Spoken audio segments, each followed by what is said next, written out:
now we're going on to history.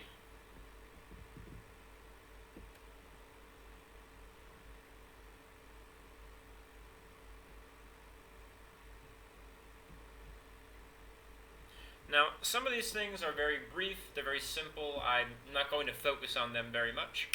Others are much more complex. So we'll be doing a little bit of back and forth. Occasionally it will move very fast, other times it will move much more slowly. Starting with Mr. Snake here. This is a serpent staff. It was found at, come down here, I want to highlight this because I will have difficulty. Rautajarvi Lake, maybe that's how you say that, in Finland. And it's thought that this staff will be used ritually or in some different manner. But the archaeologists who found it had noted it's not similar to other artifacts from the Neolithic period across northern Europe.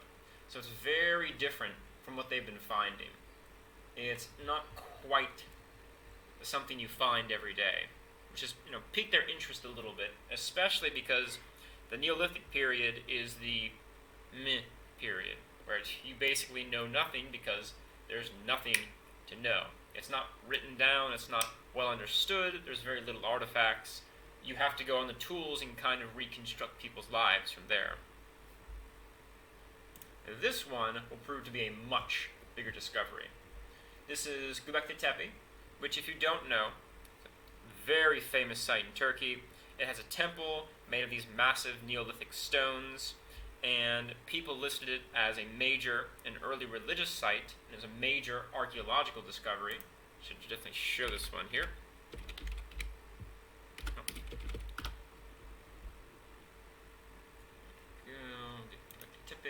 It's in Şanlıurfa in Turkey, which is the bottom next to Syria.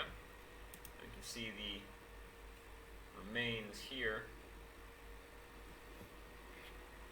But what's interesting is that it's not a few thousand years old. It's, I believe, over 10,000 years old. So if you put that on a time scale, this is before the Mesopotamia civilizations, before Sumeria, before the Indian or Chinese civilizations, way back, pre-pharaohs of Egypt, a very long time ago. And if you can gather more information from this time period, you can understand much more about early human civilizations and how they function. However, again, it's rocks. Right? I can maybe learn about your architecture and building practices, but it's rocks. How much am I going to learn from the rocks? You can see so much, and then you don't know where to go from there. You just know that there's kind of rocks. Now, the reason it's in the news is not because it's a beautiful place to go and see. No. It is because Gobekli Tepe, the last part of that word tepe in Turkish means hill. 11 hills around Gobekli Tepe were recently discovered, and it was determined that they have importance in relation to the site, and this has prompted some officials to call it 12 hills. You can see this here, 12 tepe, or 12 hills, which would be 12 tepe. And if it's true that they really do have more religious sites in each hill, they find more artifacts, they floated this idea that it could be called the pyramids of southeast Turkey, which would be fantastic if all of these sites were just waiting and hiding for discovery. But who knows? We'll have to wait for more time to see what happens next.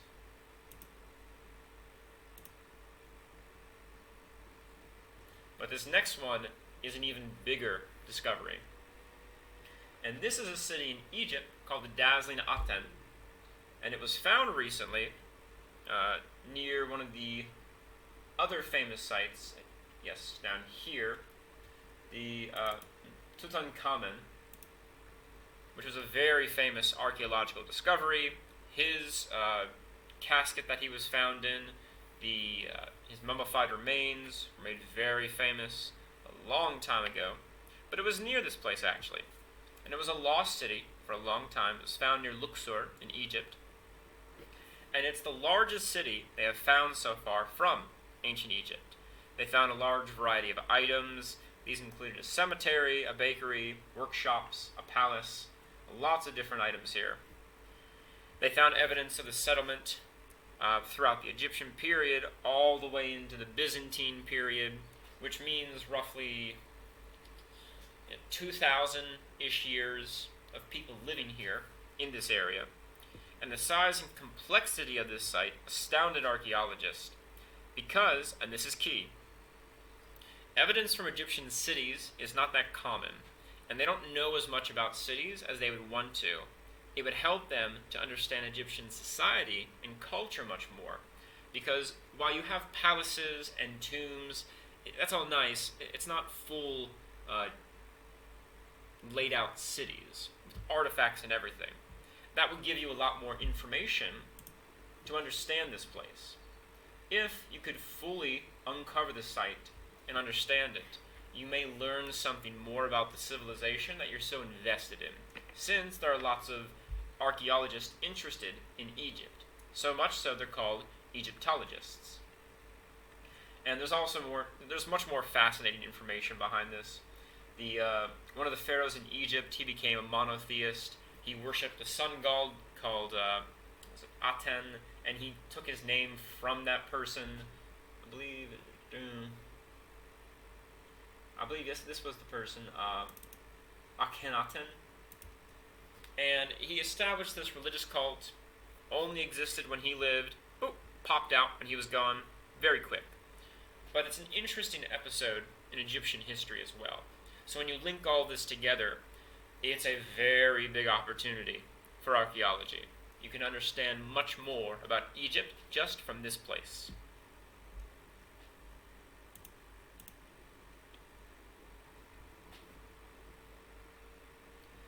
And this again is one of the smaller ones, but still pretty interesting.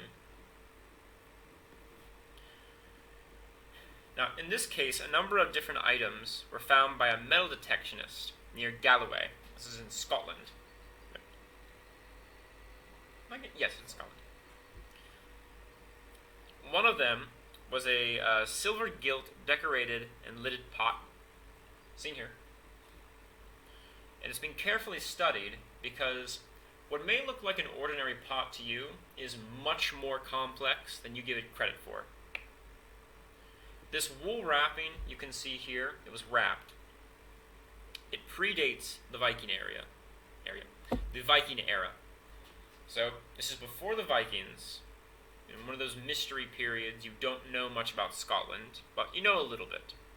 And its decorations have leopards and tigers, which are not Scottish, and Zoarastrian symbology, which is not Scottish. So it's suggested that this pot here came from somewhere in Central Asia, within the realm of different, perhaps Iranian empires, or from just communities of Zoroastrians living in Central Asia, and they had decorated and made this pot. Here, I'm wondering what this means. But if you look closely, you can see them on the pot here. You can see in the bottom, I believe it's a leopard right here, though it's hard to tell which one's which. So, and this is a good example of how international trade routes worked. That something from Central Asia can come all the way to Scotland and then all the way back. Shows how international the world was, how merchants were buying and selling things, and you could move a very long distance. This also, not exactly sure where it's, yeah, here we go. It also went on a national tour, so if you were in Scotland at this time, you could have seen it.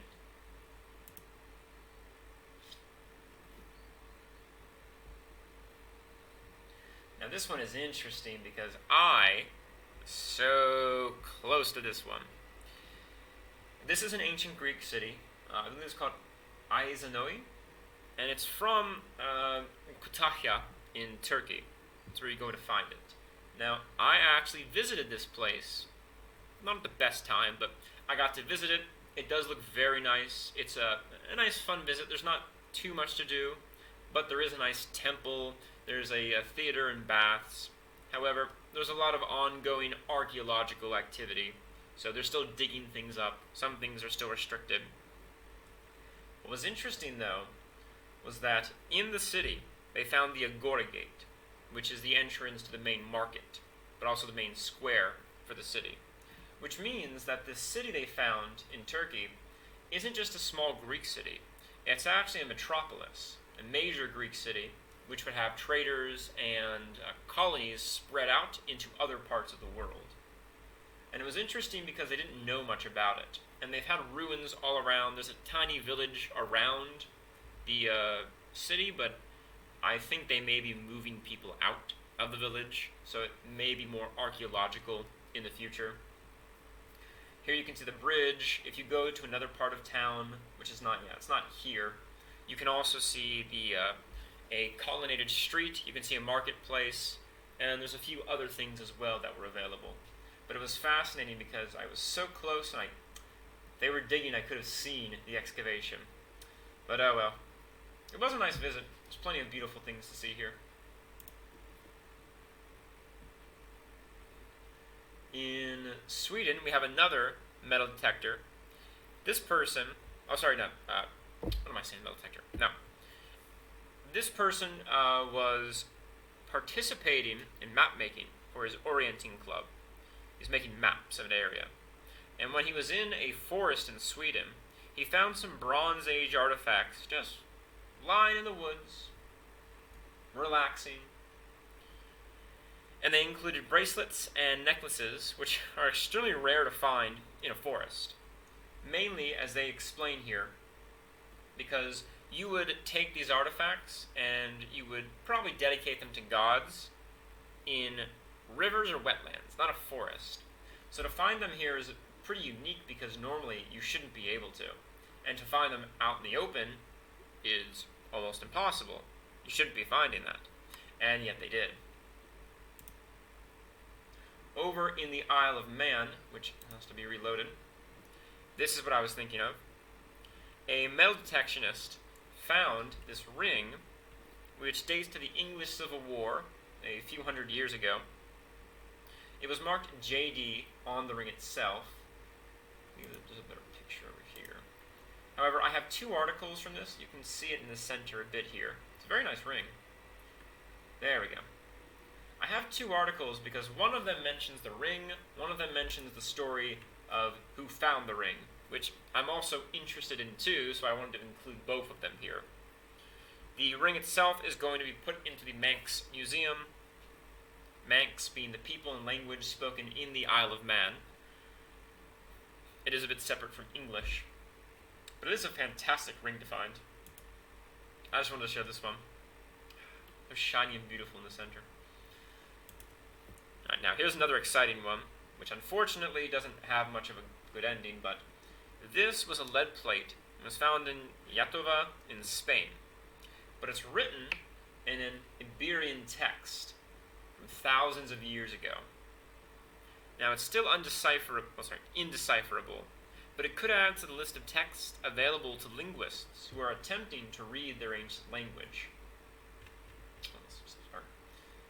And to me, if I look at these different letters, some of it looks like the Viking runes that you would see up in Sweden, Norway, and Denmark. But they could just be borrowed from somewhere else. Who knows? But it was interesting because some languages still are not fully understood. The Etruscan language, which heavily influenced the Latin language the Romans spoke, is still not fully understood because there's not enough remains of it. But it would be helpful if you had more of these artifacts because you could piece together the language and then understand the people a lot better and where they lived.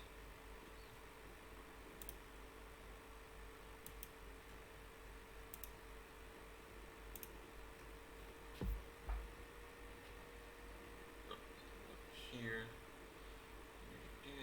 There we go. This one doesn't have too much information, but it is amazing. This was in the German state of Saxony-Anhalt, and they managed to find a millennium-old church, about 1,000 years old. In this state, they believe Otto the Great built it. Here's a very nice brooch they found from the dig. Otto the Great himself helped to unite Germany a little bit into its initial kingdom when it was still East Francia, or East Francia. And he kicked off a period called the Ottonian Renaissance, which pioneered a lot of art. It inspired a lot of cultural practices throughout Germany. And they're still researching the church a bit. They don't think he visited very often, maybe once. He did have it built, and it was destroyed later, unfortunately. But they managed to find this, which would be an ancient archaeological church at this point. Now this one's a bit older, but I still wanted to mention it here. This is Isotopic Evidence for Geographic Heterogeneity in Ancient Greek Military Forces, which, if I break that down, means they use science to show people from ancient Greece might be different people. So it's mixing foreigners and Greeks together. That's what we're talking about. And this was a bit famous a few months ago. I didn't go into it very much, but what it's talking about is the Battle of Himera, about 2,500 years ago. It was the principal engagement of the First Sicilian War, which was a war between the Greeks and the Carthaginians in Sicily, way before the Romans. And researchers tested Greek accounts that said mostly allied Greeks fought in the Battle of Himera, and a second battle, perhaps a century later, had almost no Greeks fighting there.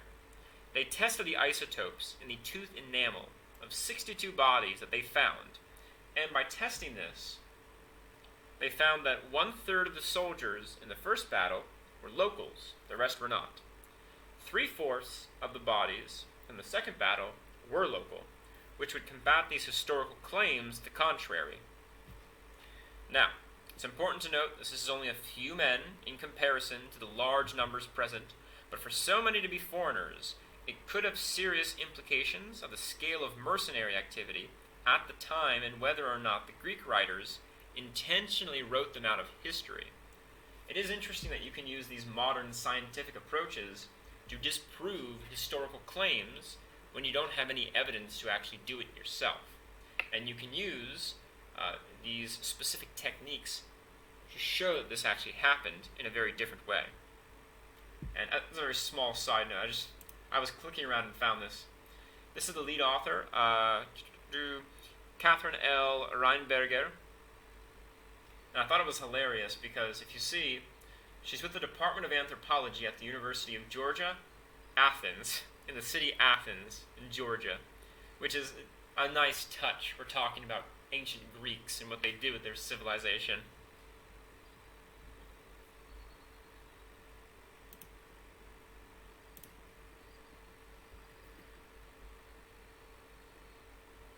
And this one might be one of the biggest stories. This was from Seville, Spain. It involves a tapas bar called the Giraldo Bar. They are located, I can show this over, no, I probably can't show this here. They're located in a specific part of Seville, the largest cathedral in the clock tower, the bell tower, which used to be the minaret for the mosque of Seville. And while they were doing renovations, they found out that their bar is in a 12th century Hamam, which would be a bathhouse. Doing their renovations, can show this part down here, yes. I think it might be better over here. One of them had one of them has the nice one. I don't remember which one. Where's the nice pictures? Where's the pretty pictures? Show your pretty pictures.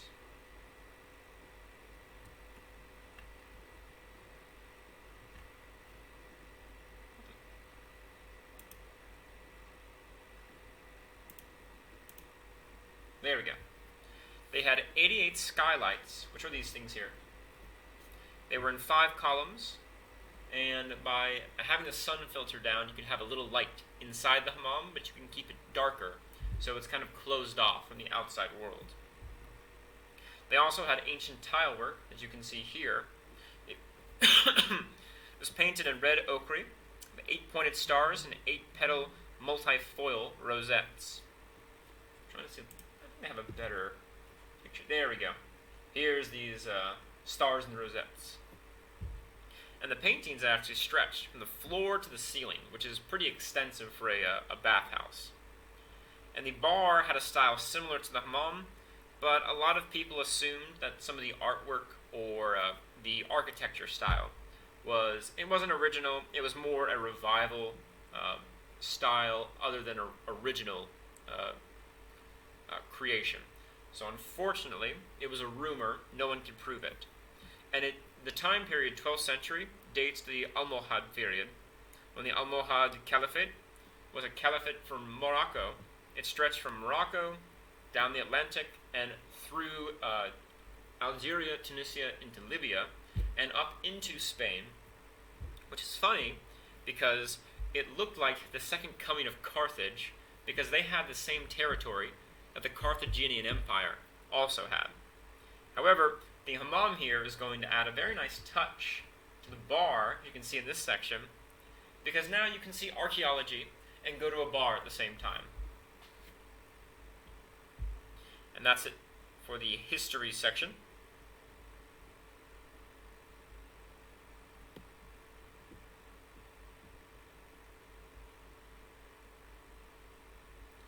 I do have one other small activity down here, just to show a few things. Oh, it's not here? Weird. There we go. Now, unfortunately, even if you do have archaeological discoveries, you have people who don't appreciate them. This being one of the cases. This is a mining company in Australia which found archaeological artifacts while it was mining and decided, we'll throw them out, we'll get rid of them. Which is disrespectful to the people who live there. You know, it's majority white people who live in Australia. They've created their own unique English culture in the country. And the Aboriginals claim constantly they were colonized, it's unfair to do that to them, they don't respect them. And this would be a very good claim for them to say they don't respect them, because why would you throw things out like this? And down here they actually admit this.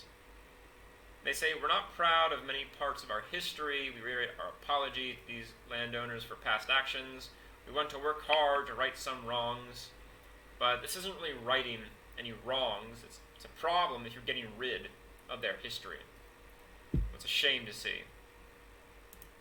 And this one kind of made me sad. Please refrain from kissing your chickens, CDC warns. Obviously because there can be some bacteria on the animals. It's a little bit sad. But, you know, they're warning, don't kiss the chickens. Which I think is have a heart. Come on.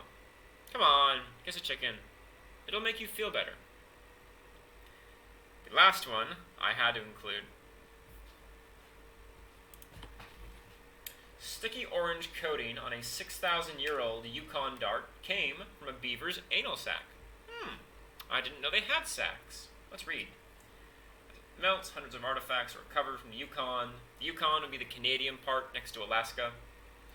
The 6,000-year-old dart was smeared with castoreum, which is a secretion from the anal sacs. Ah, interesting. It's the first time it was identified. It's the earliest evidence in weapons. Okay, the earliest anal secretions on weapons. Very nice. Oh, could preserve it. Well, preserving things with those secretions. Ah, lovely. How did they get this? It's not. I assume it's not a live beaver. They do this too. Do you specialize in this? Like, is that your job that you're doing, or would you volunteer for this, or maybe it's a punishment? You have to get the anal sacs. I love how history comes right back around. Red ochre, right again. It's an adhesive here too. They're cuter down here. The beavers' back ends. So we'll go back. We'll make it cute sounding. We're not going to say the same thing. And they're castor sacs. Okay. At least they have a technical name for them.